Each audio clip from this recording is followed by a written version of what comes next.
कोलकाता के स्वास्थ्य भवन में प्रदर्शनकारी डॉक्टर से मिलने पहुंचे सीएम ममता बनर्जी। मुख्यमंत्री ममता बनर्जी स्वास्थ्य भवन के बाहर धरना मंच पे पहुंची, जहां junior doctor V want justice नारों के साथ आंदोलन कर रहे हैं। कोलकाता के आरजीकर मेडिकल कॉलेज में जूनियर डॉक्टर के साथ रेप और हत्या के मामले को लेकर हजारों जूनियर डॉक्टर्स कोलकाता में विरोध प्रदर्शन कर रहे हैं।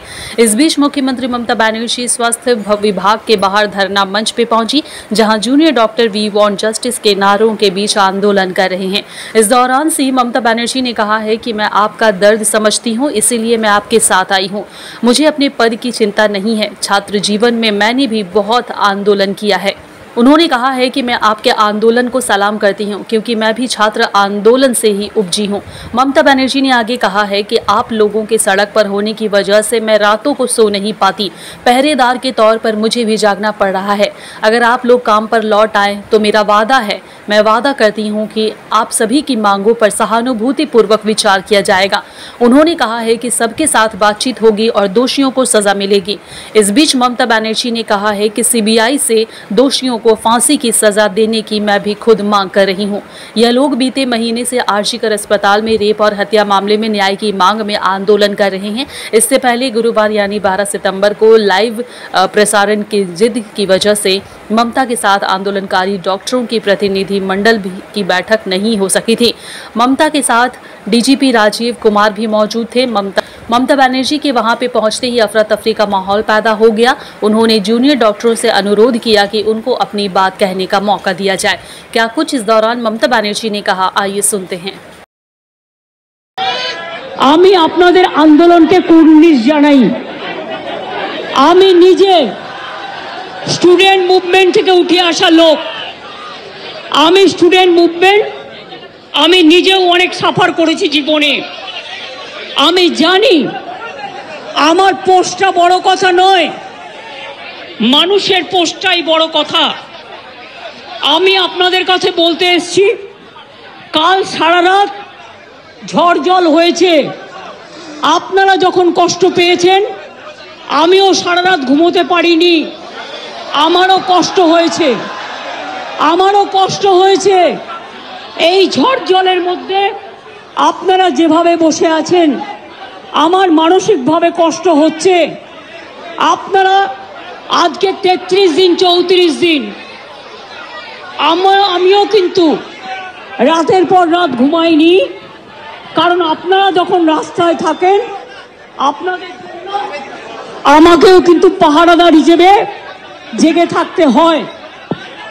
আমি আপনাদের কাছে যেটা বলতে এসেছি, এত ঝড় বৃষ্টির মধ্যে, প্রাকৃতিক দুর্যোগের মধ্যে আপনারা অনেক কষ্ট পেয়েছেন। আর কষ্ট না করে যদি আপনারা কাজে ফিরতে চান, আমি আপনাদের প্রতিশ্রুতি দিচ্ছি, আপনাদের ডিমান্ডগুলো আমি কথা বলে সহানুভূতির সাথে আমি স্টাডি করব। আমি অফিসারদের সাথে কথা বলবো। আমি একা সরকার চালাই না, আমার সাথে একটা chief secretary, home secretary, DG police সবাই আছেন। আমি আপনাদের বলতে চাই, আপনাদের ডিমান্ডগুলো আমি ভাববো, আমি চিন্তা করব। যদি কেউ দোষী হয় তিনি নিশ্চয়ই শাস্তি পাবেন, এবং আমি চাই তিলোত্তমার বিচার হোক। আমি সিবিআইকে অনুরোধ করব, যত তাড়াতাড়ি বিচার হোক, এমনকি 3 মাসের মধ্যে তারা যেন ফাঁসির অর্ডার দেয়। আমি একটা সিবিআইকে অনুরোধ করব আপনাদের প্ল্যাটফর্মে বসে। আর আপনাদের কাছে আবেদন জানাবো, আমাকে একটু সময় দিন, আমি ব্যাপারগুলো নিয়ে আমি চিন্তা ভাবনা করব। যদি আপনাদের আস্থা ভরসা আমার উপর থাকে, আমি কথা বলে সিদ্ধান্ত, অন্তত যদি কাউকে দোষী পাই আমি নিশ্চয়ই নেব। আমি আপনাদের এটুকু বলবার জন্য এসেছিলাম। আমি আশা করি আপনারা এত কষ্টের মধ্যে বৃষ্টিতে ভিজছেন এবং আপনাদেরও পরিবার চিন্তায় আছে, এবং আমি মনে করি অনেক মানুষও মারা যাচ্ছেন।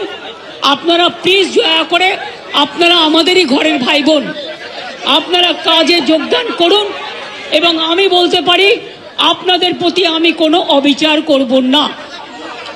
আমি একটা কথা বলে যাই, হাসপাতালের ডেভেলপমেন্ট, ইনফ্রাস্ট্রাকচার সব কাজ আমরা শুরু করে দিয়েছি এবং করব। আমি সব হসপিটালের রোগী কল্যাণ সমিতিতে আমি প্রত্যেকটা একদম রাজ্য থেকে শুরু করে সব মেডিকেল কলেজ এবং মাল্টি সুপার হসপিটাল যত রোগী কল্যাণ সমিতি আছে আমি প্রিন্সিপালদের চেয়ারম্যান করব এবং তাতে জুনিয়র ডাক্তারও মেম্বার থাকবে, সিনিয়র ডাক্তারও থাকবে, নার্সও থাকবে, একজন পাবলিক রিপ্রেজেন্টেটিভ থাকবে এবং পুলিশ থাকবে। এই সিদ্ধান্ত আমি নিয়েছি। আপনাদের আরজিকর মেডিকেল কলেজেরও আমি রোগী কল্যাণ সমিতি ভেঙে দিলাম এবং সব মেডিকেল কলেজের আমি রোগী কল্যাণ সমিতি ভেঙে দিলাম। আমি নতুন করে এটা তৈরি করব এবং আপনাদের আমি বলতে পারি বাদবাকি আপনাদের যা ডিমান্ড আছে আপনারা আমাকে বলেছেন, যদি সত্যি কেউ দোষী হয় দোষীরা শাস্তি পাবে। দোষীরা কেউ আমার বন্ধু নয়, দোষীরা কেউ আমার শত্রুও নয়। আর আপনারা যারা ভাবছেন কেউ আমার বন্ধু, আমি তাদের চিনি না, আমি তাদের চিনি না, আমি তাদের জানি না এবং আমাদের সাথে কোনো সম্পর্কও নেই। তারা এসছেন প্রসেসের মাধ্যমে, এই প্রসেস ফাইনাল হয়ে আমার কাছে আসে এবং তাই মাত্র 1 মাসের মধ্যে যারা এসছে তাদের কথা, যদি তারা কোনো ব্যাপারে এই খুনের সাথে, মার্ডারের সাথে, দুর্নীতির সাথে যুক্ত থাকে, আমি নিশ্চয়ই সাধ্যমতো চেষ্টা করব কথা বলে অ্যাকশন নেবার। আমি আবার আপনাদের কাছে বিনীত অনুরোধ করব যে আপনারা নিজেদের মধ্যে কথা বলুন, কথা বলে সিদ্ধান্ত নিন এবং আপনারা কাজে ফিরুন। আপনারা আমার ভাই বোন, এটুকু জেনে রাখবেন, আপনাদের জন্য সিম্প্যাথি। আমি কোনো অ্যাকশন নেব না। আমি ইউপি পুলিশ নই।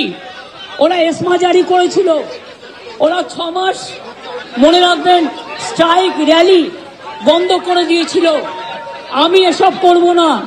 আপনারা নিশ্চিন্ত থাকুন, কোনো ডাক্তারের বিরুদ্ধে, কোনো কারো বিরুদ্ধে কোনো অ্যাকশন নেবার আমি বিরুদ্ধে। আমি জানি আপনারা অনেক কাজ করেন, মহৎ কাজ করেন। আপনাদের ছাড়া সিনিয়ররা, যেটা কিডনি ডিপার্টমেন্টে মারা গেছে, ক্যাথলেবও চেঞ্জ করতে পারে না, ক্যাথিটার চেঞ্জ করতে পারে না। সেই জন্য আপনাদের আমাদের প্রয়োজন। আমি আপনাদের বলবো আপনারা ভেবে চিন্তে সিদ্ধান্ত নিন। আর যদি আপনারা আমাকে বিশ্বাস করেন, আমি যখন আপনাদের ধর্ণা মঞ্চে আসতে পেরেছি আপনাদের একজন সহযোদ্ধা হিসেবে, তখন মনে রাখবেন যে আমি আপনাদের, যদি আপনারা বিশ্বাস ভরসা রাখেন, বাদ বাকিটাও মনে রাখবেন। আমি আস্তে আস্তে করে, একদিনে তো সব হয় না, করতেও সময় লাগে, আমাকে একটু সময় দিন। আমি নিশ্চয়ই সাধ্যমতো চেষ্টা করব। আমি দুর্নীতির কোনো একটা টেন্ডার কেস আজ পর্যন্ত আমার কাছে আসেনি। কোন রোগী কল্যাণ সমিতি কি কাজ করে এটা আমি জানি না, এগুলো আমার আন্ডারে আসে না। তাও বলি, যদি আপনাদের কোনো কমপ্লেন থাকে, কমপ্লেনের ভিত্তিতে নিশ্চয়ই আমরা তদন্ত করব। এমনিতে বিনা কারণে কাউকে সাজা দেওয়া যায় না। তদন্তে যদি প্রমাণিত হয় আমি নিশ্চয়ই সাজা দেব। আর একটা কথা, সুপ্রিম কোর্টে কেস চলছে, মনে রাখবেন 17 তারিখেও ডেট আছে। আমি চাই না আপনাদের কোনো ক্ষতি হোক। আপনাদের দিদি হিসেবে আপনাদের কাছে আমি অনুরোধ করতে এসেছি। আমি মুখ্যমন্ত্রী নই, আমি মুখ্যমন্ত্রী হিসেবে বলতে আসিনি, আমি আপনাদের দিদি হিসেবে বলতে এসেছি। যাতে আপনারা না ভাবেন, হ্যাঁ আমি চিফ মিনিস্টার আছি, আমি একটা পার্টিও বিলংস করি, কিন্তু আপনাদের কাছে এসেছি যদি বলেন as a chief minister, as a elder sister এবং আপনাদের আন্দোলনের সমব্যথী এবং সমসাথী, তাহলে আপনাদের অনুরোধ করব আমার কথা শুনুন। আগেও আপনাদের সমস্যা আমি সমাধান করেছি এবং আবার আমি করবার চেষ্টা করব। আমাকে এটুকু সময় দিন। ভালো থাকুন, সুস্থ থাকুন। আর একটা কথা বলবো, যে যা খাবার দিচ্ছে সব খাবারটা খাবেন না। হ্যাঁ, নিশ্চয়ই জাস্টিস হবে। সিবিআই এর কাছে যান, বলুন তিলোত্তমা কেসে জাস্টিস হোক। আমি আপনাদের কাছে আবেদন ছাড়া আর তো কিছু করতে পারি না, আমি আপনাদের জোর করতে পারি না।